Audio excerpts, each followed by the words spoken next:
जो वहां पर भूतपूर्व सैनिक हैं उनके लिए 10% जो आरक्षण की बात है, जैसा अब कहा जा रहा है इन अग्निवीरों के लिए, तो उनके लिए 10% आरक्षण की बात थी। तो 60,000 में से 6,000 भूतपूर्व सैनिकों को लिया जाना था।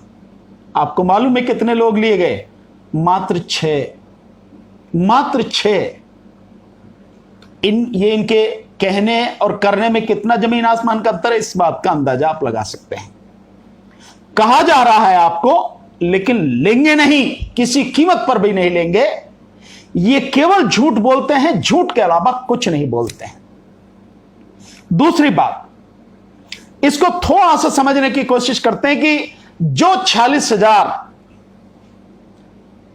ये अग्निवीर लिए जाएंगे, इन अग्निवीरों में से अगर हम मान लेते हैं अप टू 25%, पर यही मान लें कि 25% को वहां पे परमानेंट सेना में नौकरी मिल जाएगी, और जो 75% हैं वो बाहर कर दिए जाएंगे। तो 75% कितने होते हैं? 46,000 में 34,500 यानी 34,500। तो जो 10% अर्धसैनिक बलों में आरक्षण की बात वो कर रहे हैं, तो क्या ये सारे के सारे 34,500 लोग भर्ती किए जाएंगे उसमें हर साल? तो इसका मतलब यह हुआ कि अगर इन सबको भर्ती करना है तो कम से कम 3.5 लाख पोस्ट, 3.5 लाख की भर्ती हर साल अर्धसैनिक बलों में होनी चाहिए। आप समझते हैं कि हो नहीं सकती? झूठ, कोरा झूठ। अगर अर्धसैनिक बलों में ही इतनी की भर्ती होती तो फिर सेना में क्यों नहीं कर लेते?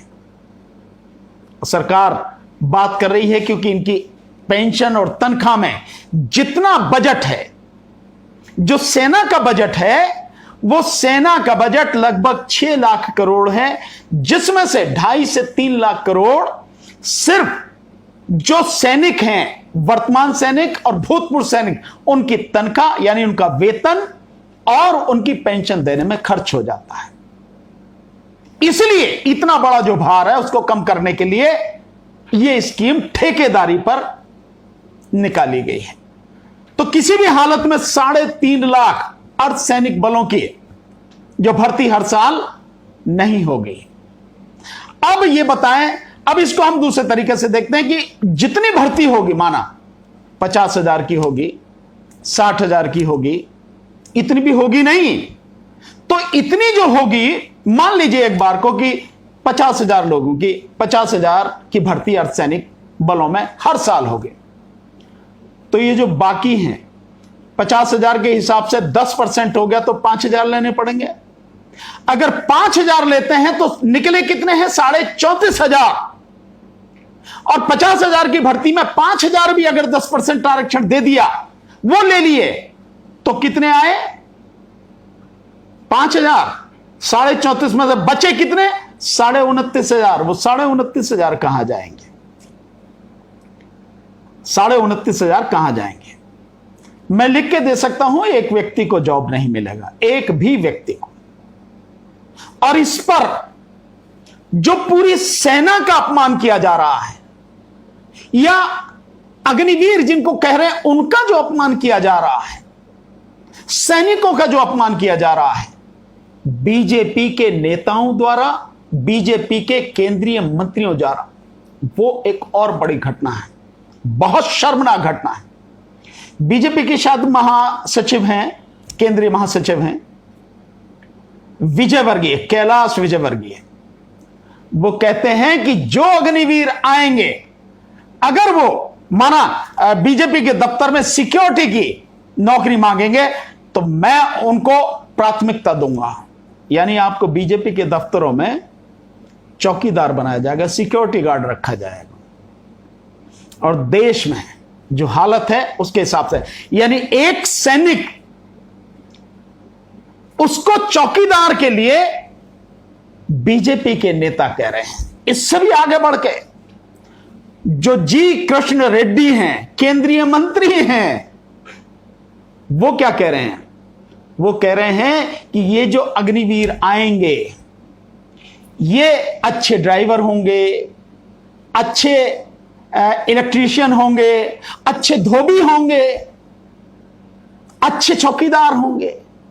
ये जो चीजें कही जा रही हैं कि इनको जो है इसमें जॉब मिल सकता है, यानी कि ये एक सैनिक, जिसके लिए सेना में होना, एक सैनिक होना ही सबसे बड़े गर्व की बात, एक बड़े सम्मान की बात है, उसको बीजेपी के केंद्रीय मंत्री और बीजेपी के महासचिव करके नेता, राष्ट्रीय लेवल के नेता, एक चौकीदार, एक सिक्योरिटी गार्ड, एक धोबी, एक इलेक्ट्रीशियन और एक ड्राइवर, इसकी नौकरी तक ही वो सीमित रखे। और सुनने में एक बात और आई है, बड़ी गंभीर बात से साथियों, बीजेपी के एक एमपी हैं मिस्टर सिन्हा, उनकी एक सिक्योरिटी एजेंसी चलती है। सुनने में आया है कि ये जो योजना लाई गई है, ये ऐसे लोगों के द्वारा सजेस्ट किया गया है तो लाई गई है, ताकि उनके द्वारा सुझाव दिया गया है, उसके आधार पर लाई गई है, ताकि एक अच्छे उनको सिक्योरिटी गार्ड के लिए लोग मिल सकें, ट्रेंड लोग मिल सकें। आप समझ रहे हैं किस तरह की स्थिति है। बहुत बड़े एक पत्रकार हैं शीतल पी सिंह जी, उन्होंने, शीतल पी सिंह जी ने यह बात कही है एक मीडिया को, एक यूट्यूब चैनल पर वार्ता के दौरान। तो आप समझ सकते हैं क्या स्थिति है। तो क्या मतलब जो सेना में देश की रक्षा के लिए लोग गए हैं, आने के बाद में 4 साल बाद जब उनका ठेका खत्म हो जाएगा, उन्हें निकाल दिया जाएगा, तो उन्हें इन कारपोरेट हाउस में, इन उद्योगपतियों में, यहां इनके यहां चौकीदारी की नौकरी मिलेगी, सिक्योरिटी गार्ड की नौकरी मिलेगी। यह सम्मान है। बड़ा बड़ा प्रलोभन दिया जा रहा है, कहा जा रहा है कि जो भी लोग होंगे, अब तो निकाल भी दिया ऐड, उसमें कहा कि जो 8वीं और 10वीं पास हैं उनको लिया जाएगा, और 10वीं पास भी है तो उनको जब 4 साल होकर आएंगे तो उनको 12वीं क्लास पास करने का सर्टिफिकेट दिया जाएगा, ताकि वो आगे बीए में एडमिशन ले सकें अगर पढ़ना चाहें तो। कितनी बढ़िया स्कीम आपको चलाई जा रही, दिखाई जा रही है।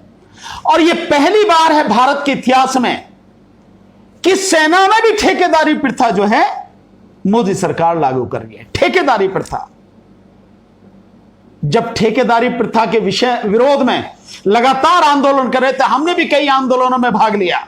दिल्ली में आज भी आंदोलन चल रहा है, जो एमसीडी में ठेका प्रथा है उसके लिए, उसको खत्म करने के लिए आज भी आंदोलन चल रहा है। सड़क पर लोग आंदोलन कर रहे हैं। हो क्या रहा है कि क्लास 4th